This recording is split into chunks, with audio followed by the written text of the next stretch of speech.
এটাকে আর ছোট করার সুযোগ নাই, বাট সবচেয়ে বেশি প্রশ্ন পড়বেন যে প্রশ্নগুলো হাইলাইট করা আছে, যেমন 2 নাম্বার প্রশ্নটা, 2 নাম্বার 5 নাম্বার প্রশ্ন, এরপরে আপনার 7 8 প্রশ্ন পড়তে হবে, 11 নাম্বার প্রশ্ন, 13 নাম্বার প্রশ্ন, এরপরে 16 নাম্বার প্রশ্ন, 18 নাম্বার প্রশ্ন।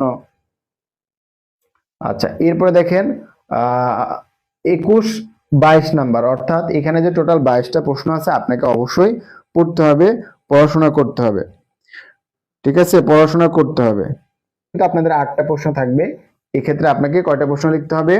5টা প্রশ্ন লিখতে হবে। দেখেন, এক নাম্বার প্রশ্ন খুব গুরুত্ব, 2 নাম্বার প্রশ্ন খুব গুরুত্ব, 3 নাম্বার প্রশ্ন যেটা দেখতে পাচ্ছেন এটাও খুব গুরুত্ব, অর্থাৎ 1 থেকে 4 এর মধ্যে আপনাদের প্রশ্ন কমন থাকবে, 1 থেকে 4 এর মধ্যে।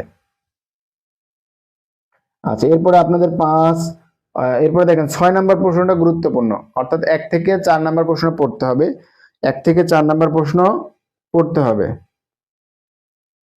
আচ্ছা, এরপরে দেখেন 9 নাম্বার প্রশ্নটা পড়তে হবে, 9 নাম্বার প্রশ্ন, সরলরৈখিক ও পদস্থ কর্মী সংগঠনের সুবিধাসমূহ। এরপরে আপনাদের 10 নাম্বার প্রশ্ন পড়তে হবে, 10 নাম্বার প্রশ্ন পড়তে হবে, গুরুত্বপূর্ণ।